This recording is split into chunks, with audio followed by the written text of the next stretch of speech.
Hello everyone and welcome to my channel, and today I'll be reading Multi-Character Listener by me. So let's get into it. Muichirou. Now Muichirou's quite sure he actually locked the door, but it seems like he did not, because you were able to walk in and see him.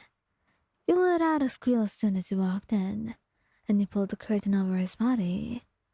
Wyan? Seriously, why didn't you knock? Well, I had no way of knowing you were inside. Why didn't you lock the door? You yelled back. Your face flushed bright red. He just tried to say something, but you couldn't hear it. He was muttering underneath his breath, and you were quite sure if you could pull back the curtain, his face would be redder than yours right now. And after a bit of silence from the two of you, awkward silence, might I say, he quietly said, "Would you get out now?" "Yeah, wait," he whispered, leaving and making sure not to go near the bathroom anytime soon. But then when he went out, he found out that you were hiding your eyes from him, as if unable to look at him for the time being. And if he were to be honest, he was embarrassed as well, but not to that degree. So he would go over to you and wrap his arms around your waist, telling you there's no reason to feel so bad for it. Rengoku. Now, Rengoku actually doesn't care that much. He does not lock the door. He does not warn you previously that he's going to occupy the shower. And you just happen to go into the bathroom and find him in there. Thankfully, though, because he's so careless with everything else, he does pull the curtain this time. And you blush brightly as he asks out loud, "Why are you in here, Wyan?" "Oh, I was just coming to get my jacket. It was hanging at the rack, and I came to get it," he whispered, suddenly feeling shy. And he just laughed a little bit. "Sure, you're only here for the jacket." "Hey, I mean that, Rengoku.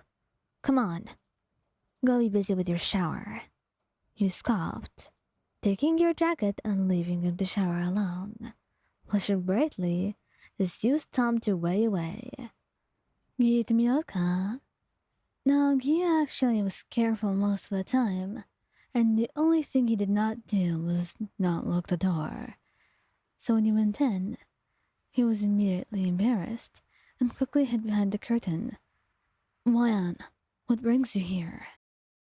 And you stared, completely frozen in place. "Oh, Giyuu, I didn't know you were inside," you said softly, trying to get the words out, and you struggled for a bit until you were able to. And then you heard a sigh. "Well, now you know. What is it?" "Never mind.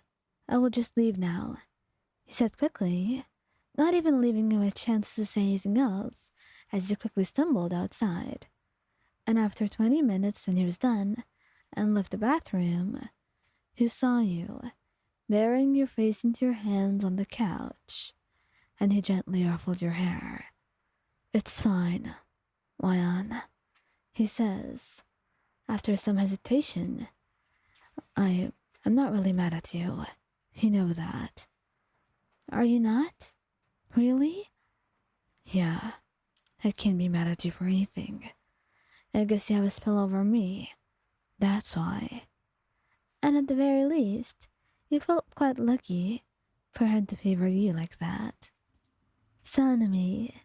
Sanemi loves to take all the risk when he's doing something, which means his curtains are actually not pulled, and he does not lock the door, which is why it's incredibly easy for you to just make that mistake of walking in on him. And then he stares at you, caught off guard for a moment, before hiding himself with a curtain. "Really, Wyan? You've got no shame at all." "Hey, I didn't know you were in there," you say.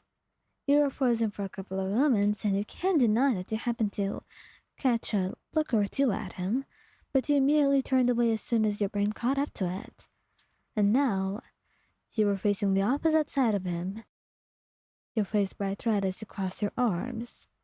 Seriously, next time, maybe try to lock the door. And maybe next time, try not to walk in on me. And that's how it ended. The two of you too stubborn to admit that one of you was in the wrong, even though the two of you were probably wrong. And you walked out of the bathroom only because you could not fight in there. But had you been able to, the two of you would have kept at it. Tengen. Tengen doesn't usually bother. In fact, he makes it quite obvious. So, sometimes he will not even close the door. I'm not kidding. That's why you happened to see him as you were walking by, and you froze in place, your eyes wide and your face red. There is no way you're doing this. Tengen, are you being serious right now? Well, I am. What's wrong with me keeping the door open? If you don't want to look, you can go away. And you blush, hurling something at him. You don't know what you were holding, but you threw it at him, and he just laughed, pulling the curtain this time, and you closed the door, your face bright red with embarrassment. Seriously, he had no shame at all, and a part of it was, well, because you were married, but you didn't mind looking at him so much. You only acted like you did, and he knows that very well. Rui would probably remember to lock the door, but considering he didn't this time, you walked in thinking no one was inside, until you saw him, and there was the curtain that was not pulled at all, and he blushed, freezing in place. Ryan, why are you here? He said, blushing brightly, and immediately pulling the curtain to cover his body.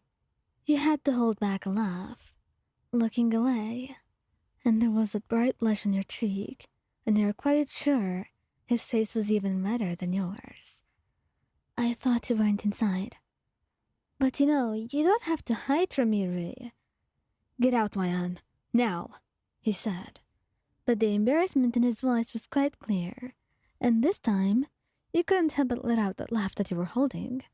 He was truly adorable, and you could not help but think of him so.